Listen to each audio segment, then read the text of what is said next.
Yo, how's it going, gamers? It's your boy Chris here, aka ChrisThatGamer, bringing you guys episode 2 of Who Will Dethrone OpTiC Gaming, aka Rostermania. Yeah, I know, a ton of AKAs, but today we're going to be talking about Team Kaliber's roster change.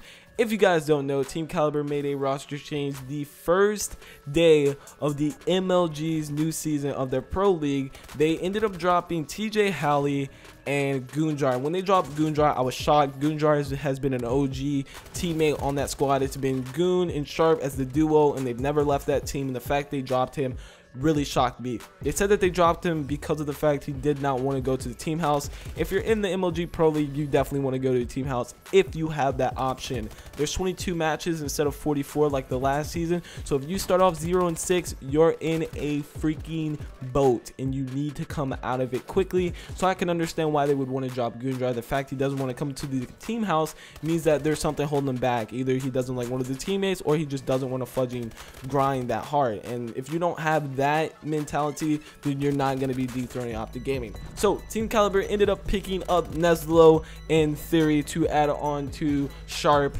and Nameless. Now this was really confusing to me because of the fact the day before this roster change happened, Neslo talked about having loyalty. He talked about how every single team in the game at this moment is playing for second. They're allowing the OpTiC Gaming to get first because they're not putting in time to make their teams better. They're just leaving and trying to form God squads that can outslay OpTiC Gaming, which is never going to happen. The reason because that the 4 best players in the game are on OpTiC Gaming. That's something everybody else needs to understand. If you're trying to put the best players on a team, then you're putting players that are below OpTiC Gaming, which means it's not going to work. OpTiC Gaming, top 4 best players in the game at this very moment.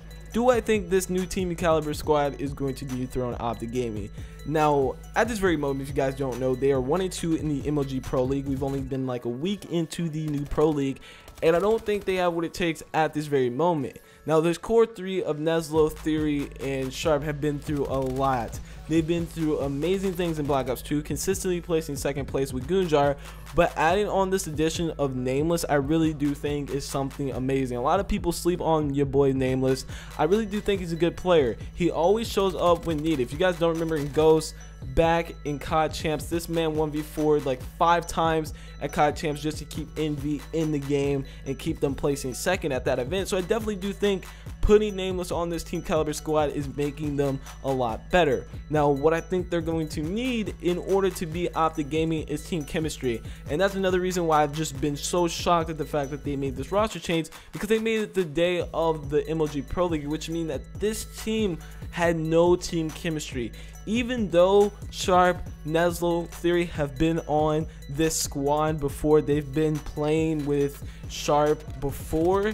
That was back in the day. That was back in Ghost. They've never been on the squad in Advanced Warfare, so it was like different, and they don't really know what Nameless does. They don't really know what Sharp does, so they're just putting a new team together the day of the new league and expecting them to get wins. I definitely do think they could continue winning and eventually get above top 4 in the Pro League, but they're definitely going to have to be screaming a lot. In order to be OpTiC Gaming, this new Team Kaliber squad is going to have to get their team chemistry up all-time high. You can definitely tell watching the matches that they play that their team chemistry is not there because they don't have a lot of strats. They're being really iffy in their teammates' communication. They're just losing search and destroy matches that you shouldn't see a team lose, because when you form a new squad, it's really hard to win some search and destroy matches because you just can't wing it, and you have to actually have that team chemistry to push out stuff, to watch the flank, to go for that snipe, and have that person that doesn't have overkill play for their life.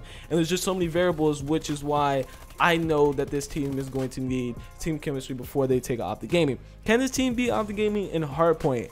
Heck no. This team is going to get outslayed in Hardpoint any way you see it if they play against OpTiC Gaming. Now, there could be a chance where they beat OpTiC Gaming. Like I said, this whole squad's main point of making the roster change is the fact that the old teammate Goon was not going to come to the team house. This whole team after UMG Dallas is going to the team house. UMG Dallas is this weekend, if you guys didn't know, so that's pretty huge, the fact that this whole squad is going to be in the Team Kaliber team house, which means they could definitely host flood some people. If you guys don't know the new rule for this season of the MLG Pro League, you can now veto anybody's host. So for example, if you don't want your boy the redhead himself Scumpy hosting, you veto his host. Now the other 3 players on OpTiC Gaming have to host, either Krim, Formal or Karma have to host, so that's really awesome. So for example, if Team Kaliber's all players do end up going into the team house like they said they would after Dallas, let's say somebody, I don't know, is just like, I don't want to fudge and play on Nameless as host. It doesn't matter, we're on the same house,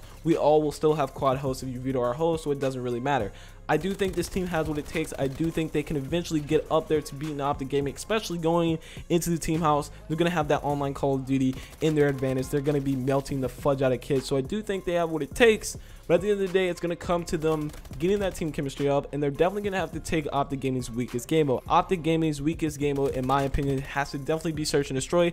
They either beat Team 6-4, 6-5, you see occasionally 6-3s, and I haven't seen a 6-1 in forever, which means that OpTiC Gaming is really dominant, clutching up when they need to, but you can definitely tell that Search and Destroy is not a game mode that they dominate like Hardpoint. So if they can really get strong at Search and Destroy, this Team Kaliber team, if they can get strong at Search and Destroy and really get good with teamwork for their uplinks, I can definitely see them dethrone OpTiC Gaming. I don't think they're going to take a hard point. There's never going to be a chance that that's going to happen, but I definitely do think this teammate can take an uplink, take a S&D, make sure that their S&D is fuzzy amazing, and then go to game 5 and show that their S&D is amazing. Let me know what you guys think in the comment section below. What do you guys think about Team Kaliber's new roster change? Also, if you guys don't know, after Team Kaliber dropped Goonjar and TJHaly, they went ahead and joined Rise. So basically, Rise and Team Kaliber switched 2 players. Neslo and Theory joined Team Kaliber, and then Goonjar and TJ joined Rise. Obviously, all 4 players are really happy that they found squads when the MLG Pro League was happening, but let me know what you guys think about Rise's new players. Do you think Rise got the better deal, or do you think Team Kaliber overall got the better deal of it? Hopefully you guys did enjoy today's video. As always, it's been boy Chris here, aka ChrisThatGamer. I'll see you guys next time. Peace out.